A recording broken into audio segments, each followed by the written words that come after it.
Hey folks, Wish SE. This is part 2 of our topic on reloading. In this case, I'm using a Dillon Square DLB. I wanted to talk to you about some of the things that you have to do in the process and some of the other equipment that you need. So in addition to the press and the actual dies that you need for whatever pistol caliber you're reloading, you need some additional items. Those additional items are the primer flip tray. You're simply putting your primers in here, you're flipping them over, and then you're using the primer pickup tool, which is this long tube. You're picking up your primers, and once you've got them all picked up, you're putting them into the primer tube itself on the press. So you need those two items. You need a powder measure, and in this case I have one of the lowest tech versions you can get. You can get these really nice electronic versions that are super accurate. This is just kind of the old school, and again, I've had this for 20 plus years. Obviously, you've got to measure your powder charge, and you got to work that charge up based on a reloading manual. So there's all kinds of tools out there on the web that you can get. All the powder manufacturers out there supply, recommended starting loads. You do want to start with that starting load, so on the low end, and then work your way up to where you want to be. It is possible, if you're not focused on, following the recipe, so to speak, to create a charge that is potentially dangerous to you and to other people around you. So you really want to follow that. Do not start at the top end, start at the minimum bottom end, and then kind of work your way up depending on what you're trying to do. As someone who likes to shoot a lot, I'm not looking for the hottest load I can shoot. I'm looking for an economical load that simulates, what I'd get out of a factory load, just a target load. So I'm not loading these at super high velocities. I'm loading at a reasonable velocity that is less abusive to me, less abusive to the gun, and ultimately I think provides, for better practice. Again, that's a personal choice that you can make. So you'll need brass. Great thing about shooting ranges is you can pick up plenty of brass every time that you shoot. You just pick up whatever brass that you have, and so that's one of the components you need. You're going to need bullet heads themselves. In this case, the bullet heads I have are 124 plated flat point hollow base by Berry Manufacturing. So there's a zillion different options out there for different bullet heads. I also really like the 147 grain bullets. Again, I buy based on where the deal is. So if there was a great deal on this through Berry Bullets at, I think it was like $97 a thousand delivered, and so I picked up several thousand rounds of those, and that seems to kind of drive the economics, really drive what bullet that I like.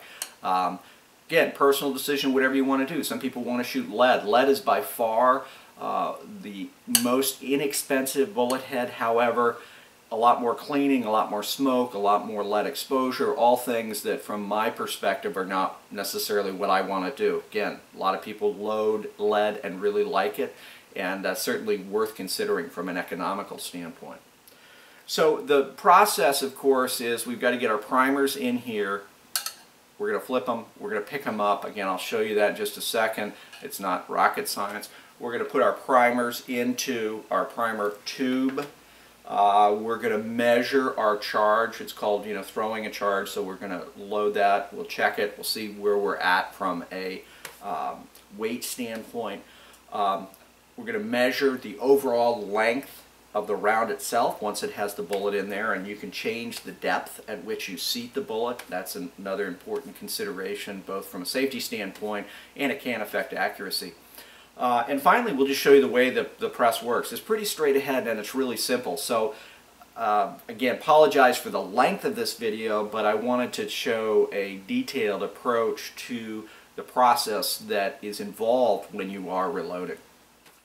Alright, so the first thing I've got to do is I've got to get my primers, and this is why you have a flip tray here, is the primers generally come in something like this. So you've got your primers here, and you've obviously got to pick them up with your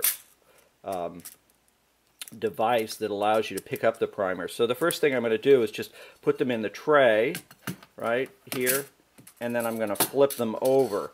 The majority of them will be in a position that I can pick them up. What you can see, however, is some of them will need to be flipped again. So anything right now that is face up is the way that I want. So I'll just pick up a few of these. Right? Again, not rocket science.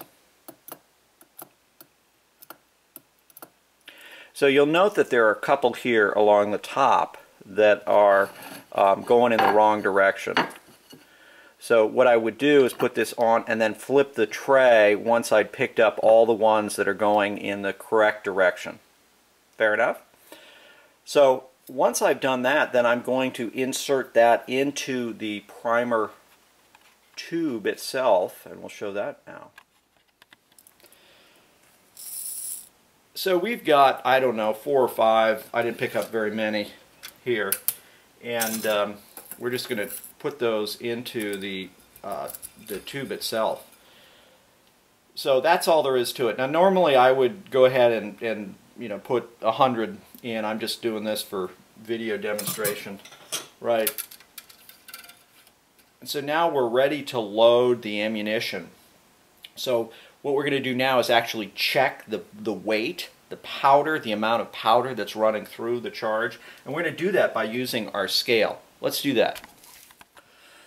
So the first thing we're going to do with this type of scale is we're going to make sure that the 0 is out. So I'm leveled out right now on this position, so the charge that I put in there will be you know, fairly accurate.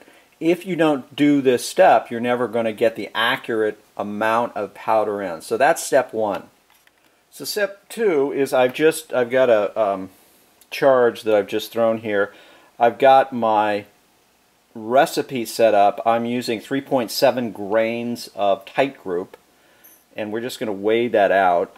And so what you'll see is that we're right on from a weight standpoint. As you're loading, what I recommend you do is you know, throw a charge like this every 100 rounds or so. Some people do it every 10 rounds. I think every 100 rounds is good enough.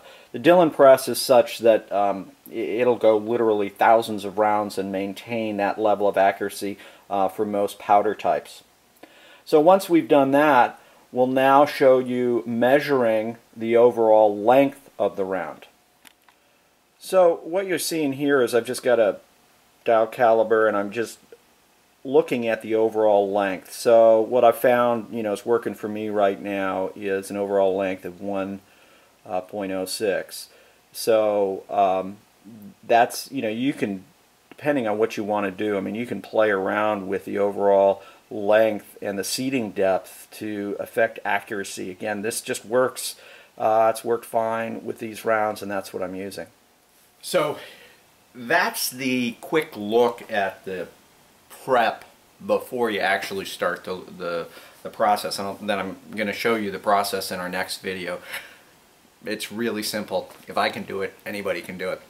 So that's the way it looks. Stay tuned for part 3 of this reloading segment. Certainly appreciate all of you watching. If you like this video or any videos that we produce, please click the thumbs up icon, share it with your friends and family. Really appreciate all the subscribers and folks writing in. I mean, really, the channel has grown, and that's all because of you guys, and I sincerely appreciate it. That's all I have today. Thanks so much for watching. As always, stay safe.